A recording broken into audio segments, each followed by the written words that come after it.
120 அப்பாவிகளுடைய ஜனாசாக்களை ஒப்படைத்திருந்தது. அந்த புகைப்படங்கள் எல்லாம் தற்போது சமூக வலைதளங்களில் வியாபித்திருக்கிறது. குறிப்பாக இன்றைக்கு அல் ஜசீரா வெளியிட்டிருக்கக்கூடிய வீடியோவினுடைய காட்சிகளை தான் நீங்கள் பார்க்குறீங்க. இதுதான் காசா. இந்த காசாவில் இந்த மஞ்சள் பகுதிகள் எல்லாமே இஸ்ரேலிய ஆக்கிரமிப்பு அரசாங்கத்தினுடைய இராணுவம் தற்போது தங்கியிருக்கக்கூடிய பகுதிகள். அதில் இந்த ரெட் கலரில் காட்டக்கூடிய பகுதிகள் எல்லாமே அவர்கள் புதிதாக இராணுவ முகாம்களை அமைத்துக் கொண்டிருக்கக்கூடிய பகுதிகள் என்பதைத்தான் காட்டுகிறது. இந்த யுத்தம் நடந்திருக்காவிட்டால் சவுதி அரேபியா கூட பாலஸ்தீனத்தை கைகழுவி விட்டுட்டு இஸ்ரேலை தனி நாடாக அங்கீகரிக்கிற நிலைக்கு நெருங்கி கொண்டிருந்த நிலையில தான் இந்த யுத்தம் ஆரம்பிக்கப்பட்டது. இந்த 2 ஆண்டுகள் கடந்து விட்டது. இப்பொழுது மீண்டும் இந்த அரபு நாடுகள் பாலஸ்தீனத்தை தனிநாடாக ஆக்குகிற அந்த கோரிக்கைகளை தவிர்த்துவிட்டு இஸ்ரேலை தனிநாடாக அங்கீகரிப்பதற்கான முயற்சிகளில் இருக்கிறார்கள் என்பதை வெள்ளை மாளிகையும் இன்றைக்கு வெளிப்படுத்தி இருக்கிறது. ஆனால் இதுல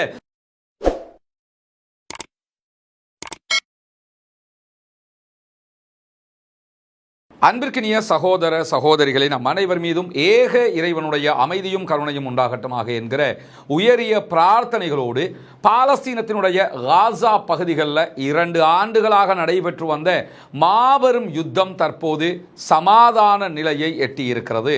இன்றோடு காசாவில் யுத்த நிறுத்தம் ஏற்பட்டு 7வது நாளாக என்னவெல்லாம் நடக்கிறது, காசாவை ஒட்டிய பாலஸ்தீன நிலப்பரப்பிலும் சர்வதேச மன்றத்திலும் என்னவெல்லாம் நடக்கிறது என்கிற செய்திகளைத்தான் இன்றைய வீடியோவிலையும் நம்ம பார்க்க இருக்கிறோம். காசாவினுடைய இந்த 2 ஆண்டுகால யுத்தத்தை பொறுத்தவரையில் பாரிய உயிரிழப்புகள் காசாவில் நடைபெற்றது நமக்கெல்லாம் தெரியும். இந்த உயிரிழப்புகளில் யாரெல்லாம் கொல்லப்பட்டார்களோ அவர்களுடைய ஜனாசாக்கள் காசாவிலே அடக்கம் செய்யப்பட்டதற்கு பிறகு பல மையவாடிகளில் ஜனாசாக்களை தோண்டி எடுத்துவிட்டு சென்றிருந்தது இஸ்ரேலிய ஆக்கிரமிப்பு அரசாங்கம். தோண்டி எடுத்துக்கிட்டு போய் அவர்களுடைய பணைய கைதிகள் அதில் இருக்காங்களா என்கிறத அவங்க செக் பண்ணுவாங்க.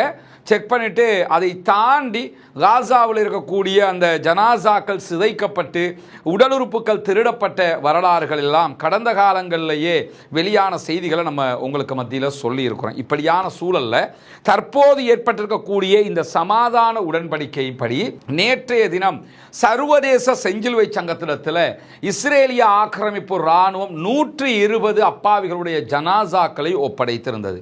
அந்த புகைப்படங்கள் எல்லாம் தற்போது சமூக வலைதளங்களில் வியாபித்திருக்கிறது. நமக்கு அதை காட்சிப்படுத்த முடியாது.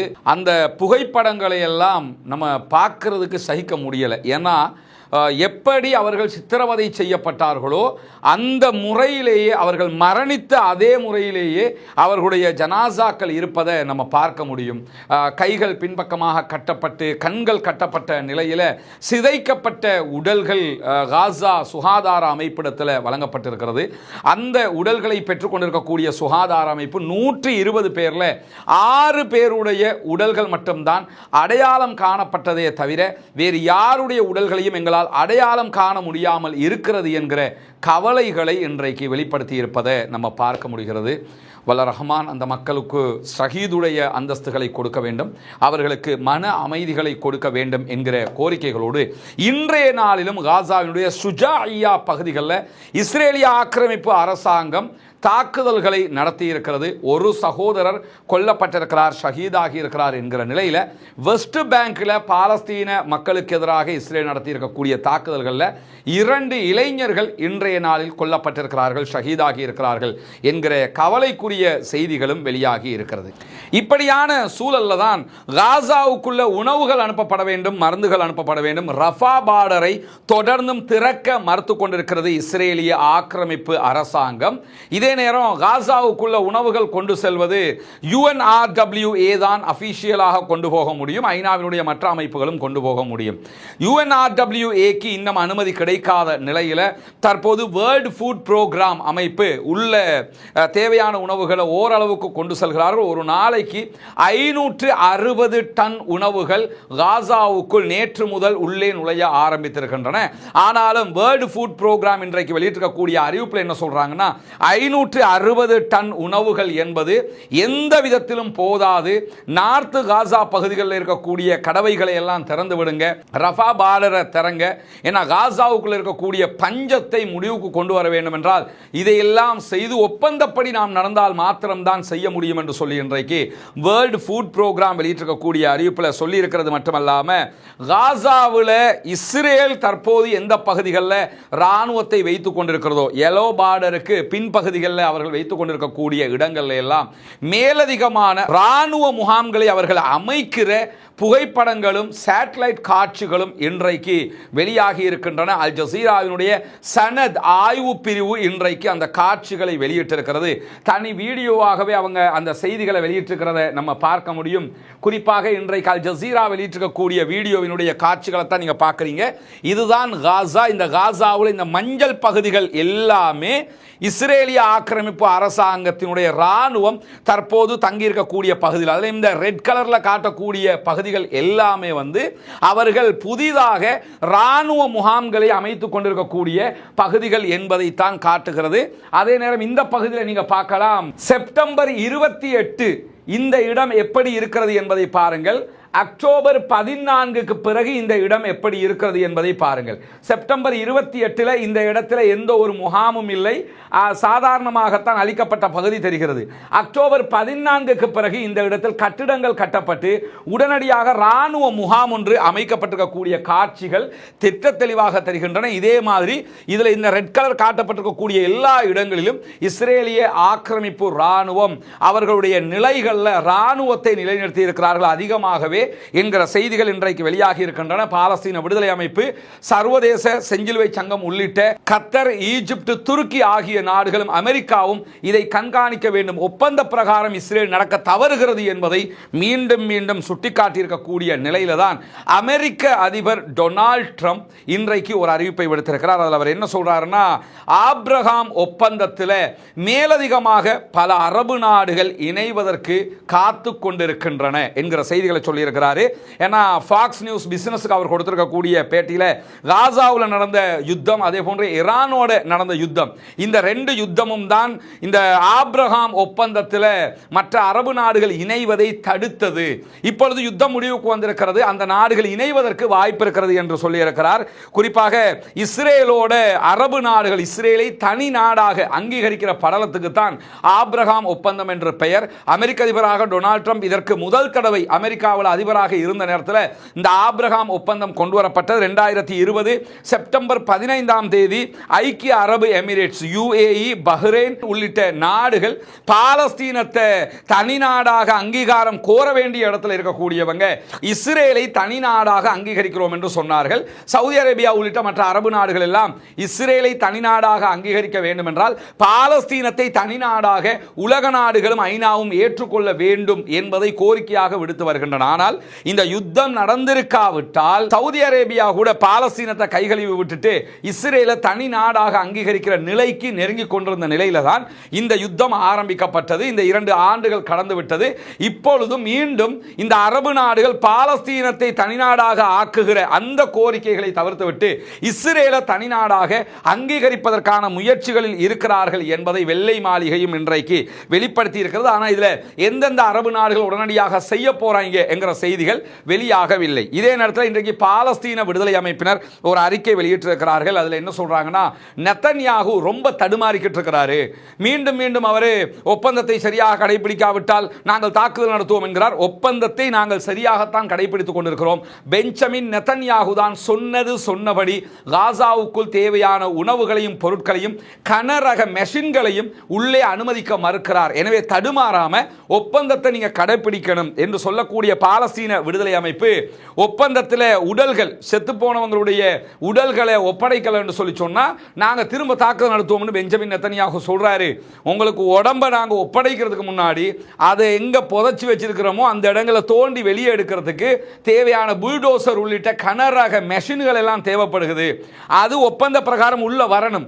அதை நீங்க உள்ள அனுமதிக்க மாட்டேங்கிறீங்க. அதை அனுமதிச்சா தான் உங்க ஆக்களுடைய பாடிகளை தோண்டி எடுக்க முடியும் என்று சொல்லி இன்றைக்கு கடுமையாகவே அவங்க என்ன பண்ணிருக்கிறாங்க, இருக்கிறாங்கன்னு சொன்னா ஒரு பதிலை சொல்லிட்டு நீங்க ரஃபா பார்டர் திறந்து இந்த மெஷின்களை எல்லாம் உள்ள அனுப்பலன்னு சொன்னா உங்க ஆக்களுடைய உடல்களை நாங்க தர்றதுக்கு லேட் ஆகும் அப்படின்னு சொல்றாங்க. ஆனா இரவு பூராகவும் நேற்று இரவும் அல் ஜசீரா வெளியிட்டிருக்கக்கூடிய வீடியோக்கள்ல இரவு முழுவதும் இரவோடு இரவாக 24 ஹவர்ஸ் இந்த உடல்களை தேடுகிற வேலையை பாலஸ்தீன விடுதலை அமைப்பு செஞ்சு வர்றாங்க. ஏன்னா சில இடங்கள்ல பங்கருக்குள்ள இருப்பாங்க, யுத்தம் நடக்கிற நேரம் அந்த பங்கரை விட்டுட்டு போயிருவாங்க. ஆனா உள்ளே கைதி செத்து போயிருந்தாருன்னு சொன்னா பங்கருக்குள்ளே அவங்க புதைச்சிருப்பாங்க.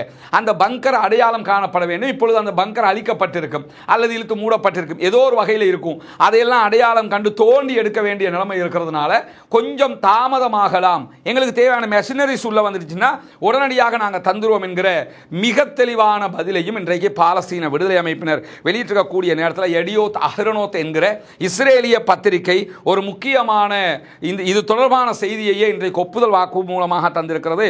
காசா பகுதிகளில் இருந்த இஸ்ரேலுடைய கைதிகள் மீட்கும் நடவடிக்கைகளில் பாலஸ்தீனத்தில் இருந்து இஸ்ரேல் ராணுவத்துக்கு கிடைத்த தவறான உளவு தகவல்கள் காரணமாகத்தான் அவங்க போட்ட குண்டுகளால் நம்ம மக்களே செத்து போயிட்டாங்க. உள்ள இருந்து இந்த இடத்துல தான் பாலஸ்தீன விடுதலை அமைப்பிற்கு, வேற இடத்துல தான் நம்முடைய பணைய கைதிகள் இருக்கிறார்கள் என்று தகவல் கிடைக்கும். ஆனால் பாலஸ்தீன விடுதலை அமைப்புக்கு எதிராக குண்டுன்னு சொல்லி கொண்டு போட்டிருப்பாங்க, போட்ட இடத்துல பணைய கைதிகள் இருந்திருக்கிறாங்க. இப்படி நம்முடைய பணைய கைதிகள் செத்து மடிவதற்கு காரணமாக நம்முடைய இராணுவத்தினுடைய தவறான உளவு தகவல்கள் தான் இருந்திருக்கிறது என்பதை இன்றைக்கு இஸ்ரேலுடைய பத்திரிகையை வெளியிட்டிருக்கிற அதே நேரத்தில் இன்றைக்கு ஒரு முக்கியமான செய்தியும் வெளியாகி இருக்கிறது. குறிப்பாக பாலஸ்தீனத்துக்குள்ள பாலஸ்தீன விடுதலை அமைப்பினரால் பணைய கைதியாக பிடிக்கப்பட்டிருந்த இஸ்ரேலை சேர்ந்த இஸ்ரேலுடைய ராணுவ சிப்பாய்களில் ஒருவர் தான் இவர். மதன் எங்ரஸ்ட் என்கிற ஒருவர், இவர் தற்போது விடுவிக்கப்பட்டிருக்கிறார். இந்த மதன் எங்ரஸ்டர் என்கிறவர் தற்போது இஸ்ரேலில் இருக்கிற நிலையில் இஸ்ரேலுடைய சேனல் 13க்கு ஒரு பேட்டி வழங்கி இருக்கிறார். அந்த பேட்டியில அவர் சொல்லியிருக்கக்கூடிய செய்திகள் இன்றைக்கு ஒரு ஹாட் டாபிக்காக வைரலாக இஸ்ரேலுக்குள்ளேயே பரவக்கூடிய காட்சிகள் வெளியாகி இருக்கு. அதில் அவர் சொல்லியிருக்கக்கூடிய ஒரு முக்கியமான செய்தி என்னன்னு சொல்லி சொன்னால், அதில் அவர் சொல்லியிருக்கக்கூடிய ஒரு முக்கியமான செய்தி என்னன்னா, நான் ராணுவ சோல்ஜராக இருக்கிற நிலையில கைது செய்யப்பட்டேன்.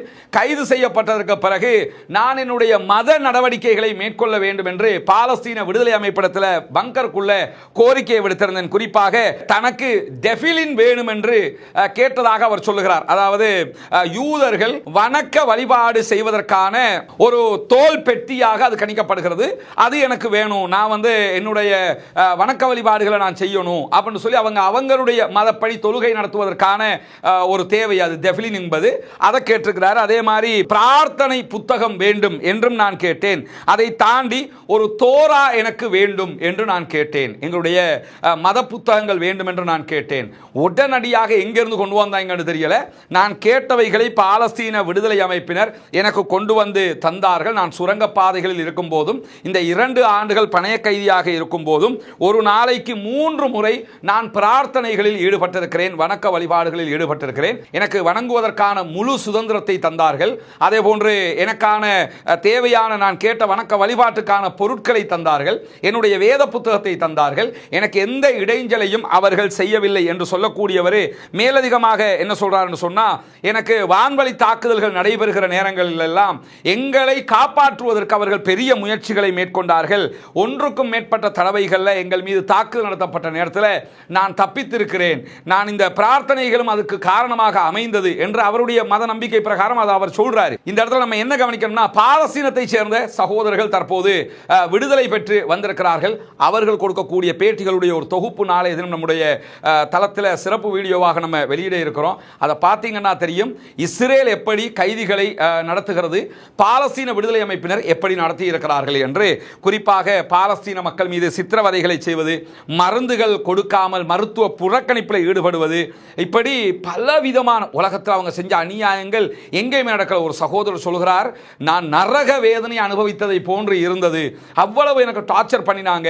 இப்படியெல்லாம் அவர்கள் செய்த நிலையில் இவர் தொழுகிறதுக்கு அவங்கள வணக்க வழிபாட்டை செய்கிறதுக்கு இடம் கேட்குறாரு, அதை கொடுக்குறாங்க. 2 ஆண்டுகளில் ஒவ்வொரு நாளும் 3 நேரம் நான் என்னுடைய கடவுளுக்கு வணக்க வழிபாடுகளை செய்திருக்கிறேன், ஆனால் எனக்கு எந்த தடையும் இல்லை, நான் கேட்ட என்னுடைய வேத புத்தகத்தை கூட அவர்கள் தந்தார்கள் என்கிற செய்திகளை அவர் சொல்லியிருக்கக்கூடிய காட்சிகளை நம்ம பார்க்கலாம். இதுவெல்லாம் சர்வதேச மட்டத்தில் பாலஸ்தீனம் தொடர்பாக ஒரு தெளிவான நிலைப்பாட்டை எடுப்பதற்கு மக்களுக்கான ஒரு முக்கிய செய்தியாக மாறி இருக்கிறது. இன்னல்லாஹ லா யுஅய்யிது ஹாத தீன பிரஜுலில் ஃபாஜிர் என்று சொல்லி அல்லாஹ்வுடைய தூதர் ஸல்லல்லாஹு அலைஹி வஸல்லம் அவர்கள் சொன்னார்கள்.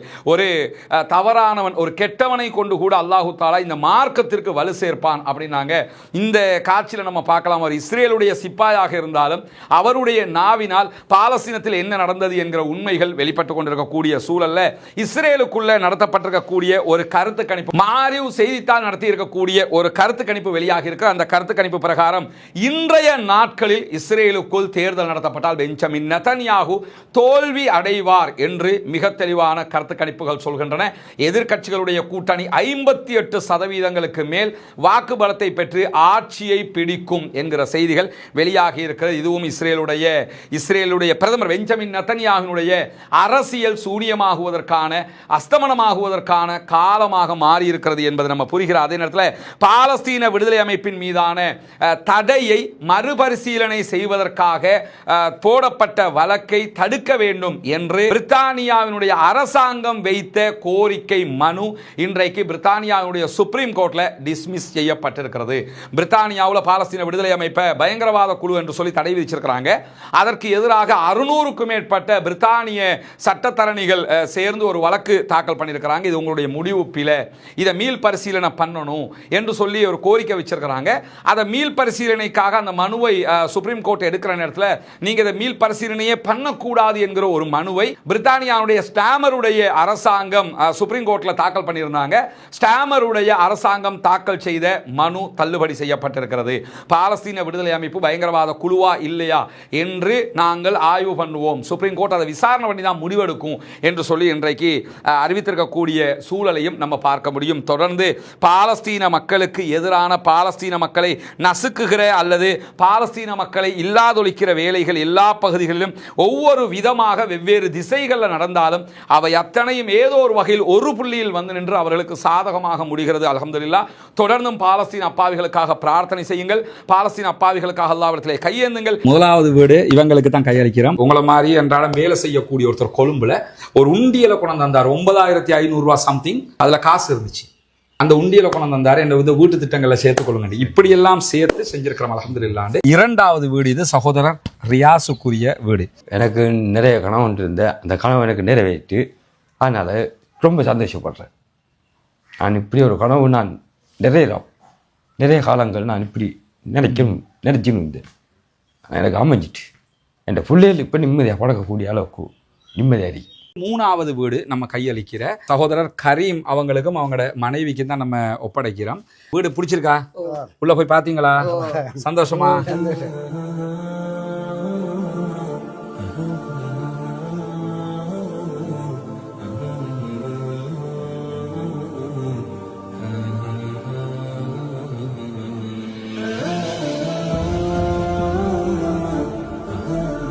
நம்ம ஒப்படைக்கிற 4வது வீடு சகோதரி அஸ்மியாவுக்கும் அவங்களோட கணவருக்கும் நம்ம ஒப்படைக்கிறோம். அவங்களோட கணவர் இன்னைக்கு வேலைக்கு போயிருக்கிறாங்க. துவா தான் நீங்க நிறைய செய்யணும், சரியா? அல்லாஹ் அவங்களுக்கு அருள் புரிவான்.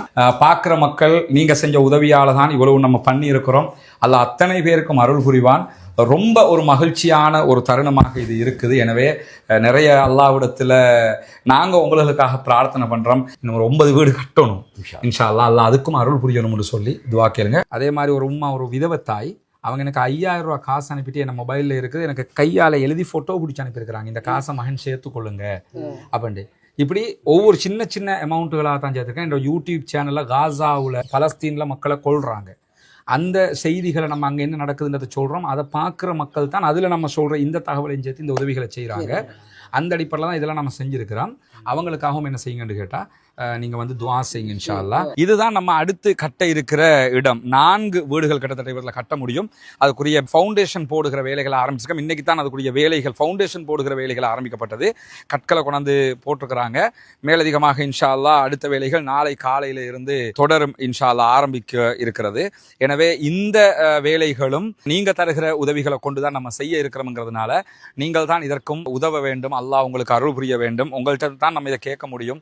காசாவில் நடக்கக்கூடிய அநியாயங்கள் தொடர்பான வீடியோக்களை பார்க்கக்கூடிய சகோதரர்கள் நீங்க தான் இதுக்காக அள்ளி அள்ளி தர்றீங்க.